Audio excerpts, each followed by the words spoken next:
చేపట్టాలని ప్రకటించినటువంటి విషయం ప్రజలందరికీ తెలిసిందే. ప్రభుత్వానికి పోలీస్ డిపార్ట్మెంట్కి కూడా మేము అపీల్ చేసి ఉన్నాము. తెలంగాణ జాగృతి చేపట్టినటువంటి అంశం ఇది తెలంగాణ జనాభాలో సగం జనాభాకు సంబంధించినటువంటి అంశం. దాదాపు 2 కోట్ల మందికి ప్రయోజనం కలిగేటటువంటి అంశం. పైగా బీసీ అంటే ఒకటే కులం కాదు, అందులో 112 పైచిలకు నోటిఫైడ్ కులాలు మన తెలంగాణ సమాజంలోనే ఉన్నాయి.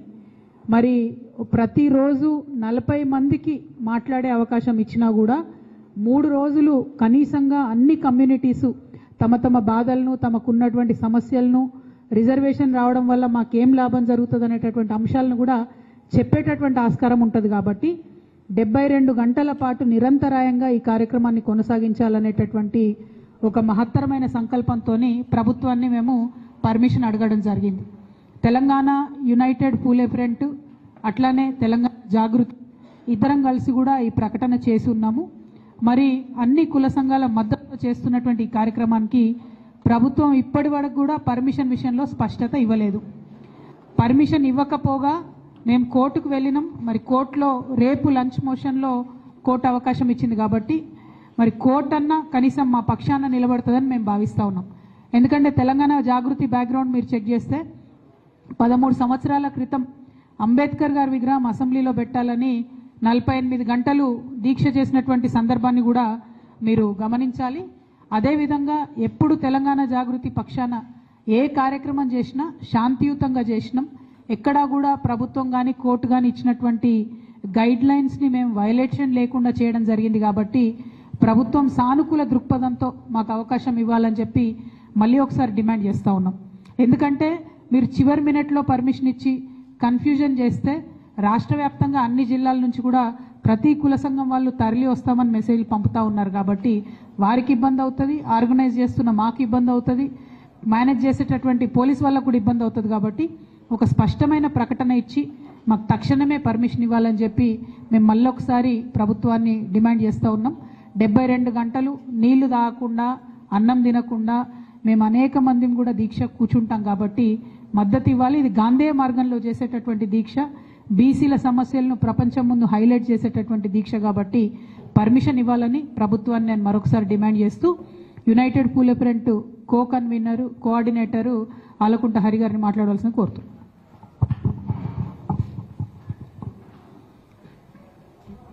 పత్రికా సమావేశానికి విచ్చేసిన మీడియా మిత్రులందరికీ నమస్కారం.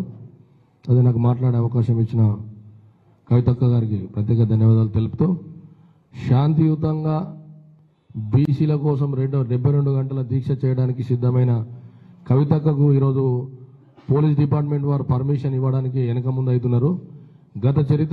గతంలో చేసిన దీక్ష కూడా చూసుకుంటే ఎలాంటి అవాంఛనీయమైన సంఘటనలు జరగకుండా దీక్ష చేసి అసెంబ్లీలో అంబేద్కర్ విగ్రహాన్ని సాధించిన ఘనత కవితక్క గారికి ఉన్నది.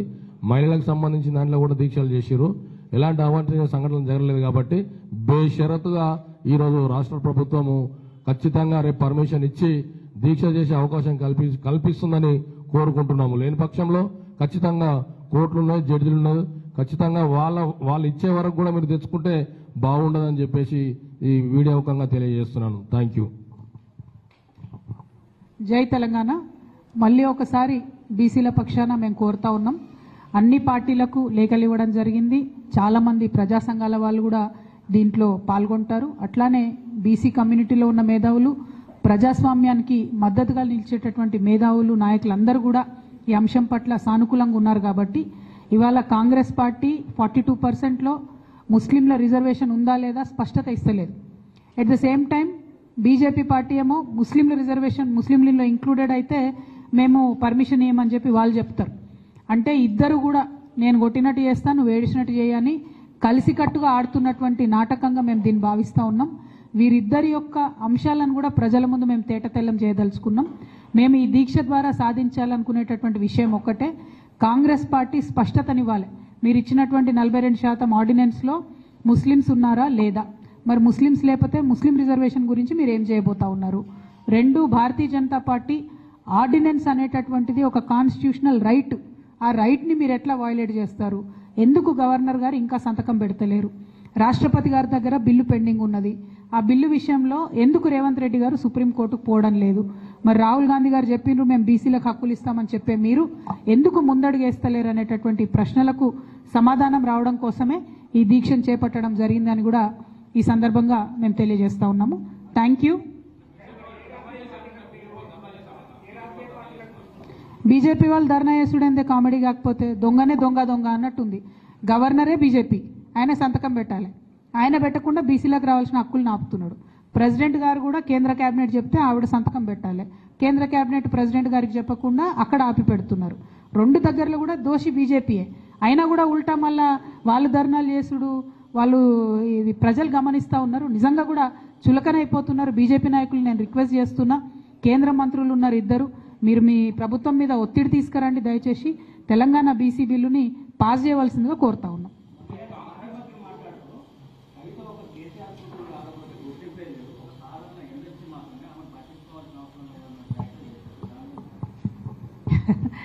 ఇప్పుడు ఇక ఏం చెప్పాలన్నా నీకు నా బాధ. నేనేమంటున్నా అంటే అనుచితమైనటువంటి వ్యాఖ్యలు ఒక ఇంటి ఆడబిడ్డగా నా మీద చేస్తే యావత్ తెలంగాణ బాధపడి అనేక మంది ఎక్కడికక్కడ డైరెక్ట్గా రియాక్ట్ అయినారు. మరి ఏమైందో ఏమో నాకు తెలియదు, కానీ బీఆర్ఎస్ పార్టీలో ఉన్న అన్నదమ్ములకు వాళ్ళు మాత్రం ఎవరు రియాక్ట్ కాలేదు. ఎందుకు కాలేదు అన్నటువంటి విషయం ఒకటి ఆలోచించాలి. రెండు, మీ అందరికీ తెలుసు నేను ఎప్పుడు కూడా నిర్దిష్టమైన సమాచారం లేకుండా మాట్లాడను. ఇవాళ నేను చాలా నిర్దిష్టమైన సమాచారంతో చెప్తున్నా. ఆ వ్యాఖ్యల వెనుక ఒక బీఆర్ఎస్ పెద్ద నాయకుడి హస్తం ఉన్నది. అందుకనే బీఆర్ఎస్ పార్టీ నాయకులు ఎవడు కూడా రియాక్ట్ కాలేదని చెప్పి నేను బలంగా నమ్ముతా ఉన్నాను. ఆ కుట్రలు చేసిన పెద్ద నాయకులు ఏమనుకుంటున్నారంటే నా దగ్గర ఎవరో 10 మందిని పెట్టి నా దగ్గర జరిగే అంశాల సమాచారం ఎప్పటికప్పుడు తీసుకుంటున్నామని చావు తెలివితేటలు ప్రదర్శిస్తున్నారు. కానీ ఆ బాగా పెద్దగా ఉన్న నాయకుడికి అర్థం కావాల్సింది ఏంటంటే అక్కడేం జరుగుతుందో కూడా నాకు సమాచారం వస్తూనే ఉంటుంది.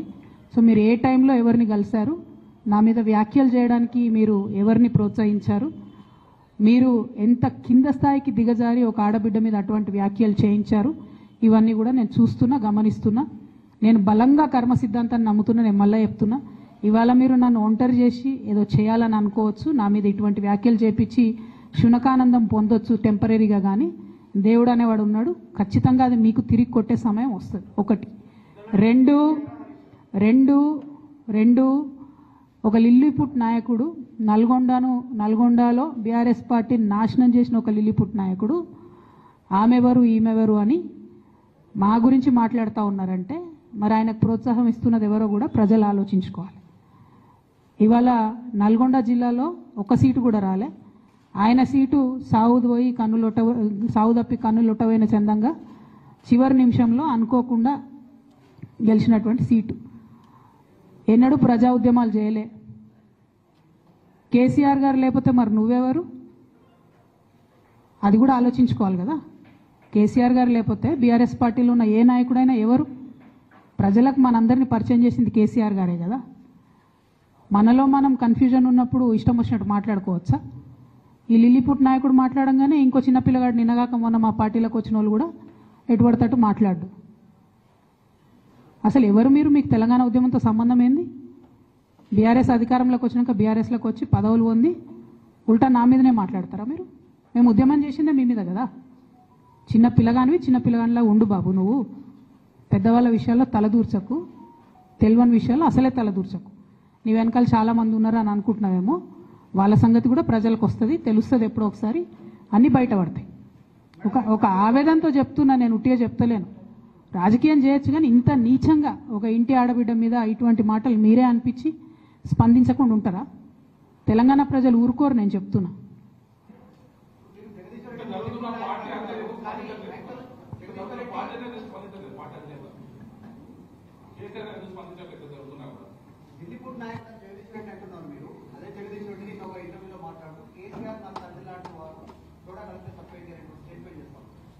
నేనేమంటున్నా, కేసీఆర్ గారు నాకు తండ్రి.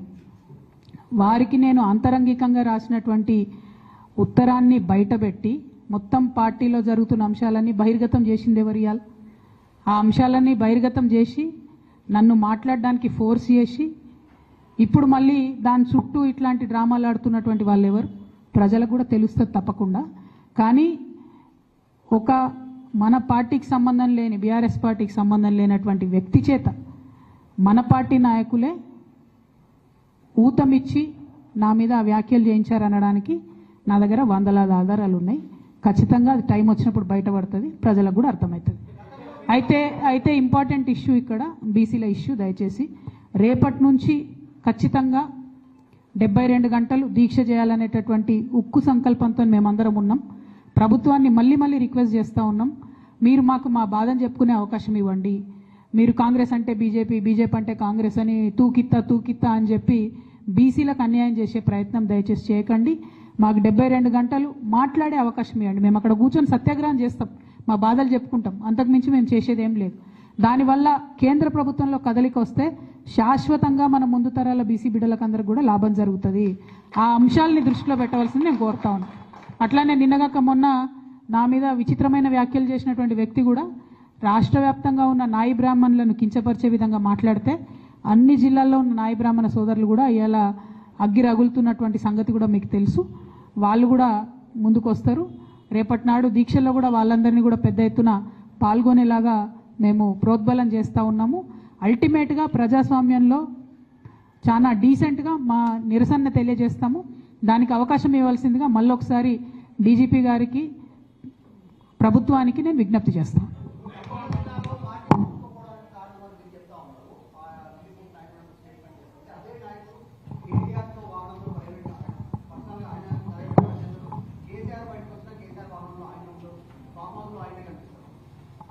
నేనేమంటున్నా అంటే ఆ లిల్లీపుట్ నాయకుడి గురించి మాట్లాడితే చాలా ఎక్కువ ఆయన గురించి ప్రజలకు తెలియజెప్పాలి కాబట్టి మాట్లాడినా, ఇక అంతకు మించి అవసరం లేదు. ఆ విషయంలో టైంకి ఖచ్చితంగా పార్టీ అధిష్టానం స్పందిస్తుందని చెప్పి నేను భావిస్తున్నాను. Thank you. Exactly, thank you. CM Ramesh గారు ఎందుకు మాట్లాడారో నాకు తెలియదు. సీఎం రమేష్ గారిని మాట్లాడించడానికే ఈ లేఖ లీక్ చేసిందేమో కూడా నాకు తెలియదు. ఇవన్నీ కంబైన్డ్ అయి ఉండొచ్చు. సీఎం రమేష్ గారు నాకు తెలిసినటువంటి వ్యక్తే, కానీ ఈ ఒక 5-6 ఏళ్లలో ఆయనతో పెద్ద నేను మాట్లాడింది కూడా లేదు. సో ఆయనంతటా ఆయన బయటకు వచ్చి చెప్పిండు అని అంటే దీనికి నా లెటర్ లీక్ అవ్వడానికి వెనక కూడా ఏదో అవినాభావ సంబంధం ఉందని నేను భావించే పరిస్థితి వస్తుంది. నా దగ్గర ప్రత్యక్షంగా సమాచారం లేదు ఆ విషయంలో. కాకపోతే ఆయన మాట్లాడడానికి ఆధారం ఆ లేఖలోంచి తీసుకున్నారు కాబట్టి ఈ లింక్ ఏదో ఉంది అని చెప్పి నేను భావిస్తున్నాను. Thank you. కోర్టుకు ఆల్రెడీ పోయినాం బ్రదర్. 1, 2 నాతో పాటు ఇంకా కొంతమంది నాయకులందరూ కూడా చేస్తామని చెప్పారు. ఆ జాబితా అంతా కూడా మేము సాయంత్రం లోపల రిలీజ్ చేస్తాము.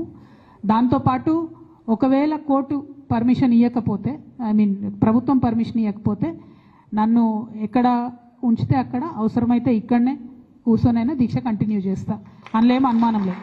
ఎందుకంటే 72 గంటలు 112 కులాల వాయిస్ వినిపించాలనేటటువంటిది ప్రధానమైనటువంటి ఎజెండా కాబట్టి ఖచ్చితంగా ఆ వాయిస్ వినిపించడానికి ఎక్కడ అవకాశం దొరికితే అక్కడ నేను వినిపించడం జరుగుతుంది.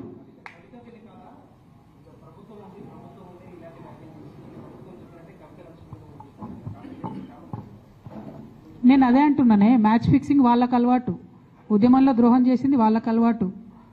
మేము ఉద్యమాలు చేసి బతుకమ్మలు ఎత్తుకొని పోతుంటే ఆనాడు మమ్మల్ని బంధించింది వాళ్ళు. అధికారం రాగానే ఈ పార్టీలకు వచ్చి పదవులు అనుభవించింది వాళ్ళు. ఇవాళ వాళ్ళు తిరిగి వేరేల్తి చూపించి మాలాంటి వాళ్ళ మీద మాట్లాడుతున్నారంటే నిజంగా కూడా ఇవాళ బాధపడుతున్న తెలంగాణ ఉద్యమకారులు ఎవరి వల్ల బాధపడుతున్నారు? ఈసొంటి వాళ్ళకి పదవులు ఇచ్చుడు వల్లనే బాధపడుతున్నారు. కాబట్టి నేను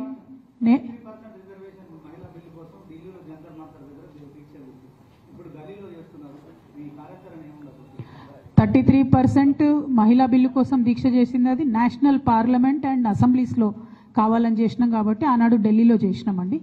దానికి ప్రిల్యూడ్గా కూడా మేము అన్ని రాష్ట్రాల్లో ఉన్న మహిళా సంఘాలతో కోఆర్డినేట్ చేసుకుని చేసాం, ఉట్టిగా చేయలే. 2 ఇప్పుడు మనం చేసేది తెలంగాణ బీసీ బిల్ కోసం చేస్తున్నాం కాబట్టి ఇక్కడ దీక్ష చేస్తూ ఉన్నాం. ఆనాడు తెలంగాణ అసెంబ్లీలో అంబేద్కర్ విగ్రహం కావాలంటే కూడా ఇక్కడనే చేసినాం. సో అందుకే తెలంగాణ బీసీ బిల్ కోసం హైదరాబాద్ కేంద్రంగా ఇందిరా పార్క్లోనే అడుగుతూ ఉన్నాం పర్మిషన్. అందరికీ అందుబాటులో ఉండేటటువంటి ప్లేస్ ఒకటి, అందరు గుర్తుపట్టేటటువంటి ప్లేస్ కాబట్టి అక్కడే చేద్దామని అనుకుంటా ఉన్నాం. అందుకే ప్రభుత్వాన్ని కోరుతా ఉన్నాం పర్మిషన్. ఒకటేనండి, ఇదివరకు కూడా కాంగ్రెస్ నాయకులు ఈ నాటకం ఆడి ఉన్నారు. సో రెండోసారి నాటకాన్ని ప్రజలు నమ్మరు. ఒకటి. రెండు, మీరు కాంగ్రెస్ వాళ్ళందరూ అక్కడికి పోతే, లాస్ట్ టైం అయితే కనీసం రాహుల్ గాంధీ గారు రాను కూడా రాలేదు. ఈసారి అన్న కనీసం ఆయన వస్తాడా రాదా చెప్పండి. ఆయన రాకపోతే అసలు మరి ఆయన బీసీలను, తెలంగాణ బీసీలను అవమానించినట్టుగానే భావించాల్సి వస్తుంది. మూడో అంశం, మీరు వెళ్తే, ముఖ్యమంత్రి హోదాలో మీరు వెళ్తే, మీరు మీ పెద్ద నాయకులు పార్లమెంట్లో మాట్లాడాలి. ఇంతవరకు ఒక్క గాంధీ కూడా, రాహుల్ గాంధీ గారు కానీ, ప్రియాంక గాంధీ గారు కానీ, సోనియా గాంధీ గారు, ఒక్క గాంధీ కూడా పార్లమెంట్లో తెలంగాణ బీసీల గురించి మాట్లాడలేదు. ఎందుకు కాంగ్రెస్ పార్టీ సోనియా గాంధీ గారు అడిగితే ప్రెసిడెంట్ ఆఫ్ ఇండియా అపాయింట్మెంట్ ఇవ్వరా అండి? ఎందుకు అడుగుతలేదు కాంగ్రెస్ పార్టీ? మల్లికార్జున ఖర్గే గారు అడిగితే ఇవ్వరా అపాయింట్మెంట్? ప్రెసిడెంట్ గారిని మీరు అపాయింట్మెంట్ అడిగి వారిని ఒత్తిడి చేయండి. బిల్లు మీ దగ్గర పెండింగ్ ఉంది, మీకు ఇచ్చి 4 నెలలు అయిందని వారిని ఒత్తిడి చేయండి. అది చేయకుండా మీరు ఏది పడితే అది చేయడం అన్నది కరెక్ట్ కాదు. మీ మోసాన్ని ప్రజలు గమనిస్తున్నారు. కాబట్టి ఇద్దరు జాతీయ పార్టీల మోసాన్ని ఎండగట్టడానికి తెలంగాణ బీసీల తరఫున అనేక మంది తెలంగాణ బీసీ మేధావుల సలహా మేరకు, అనేక మంది న్యాయ నిపుణుల సలహా మేరకు, అనేక మంది ప్రజా సంఘాల వాళ్ళ సలహా మేరకు, కుల సంఘాల వాళ్ళ సలహా మేరకే ఈ దీక్షను చేపట్టడం జరిగింది. వారందరి మద్దతుతో కూడా దిగ్విజయంగా ఈ దీక్షను పూర్తి చేస్తామని కోరుతున్నాం. Thank you. జై తెలంగాణ, జై బీసీ.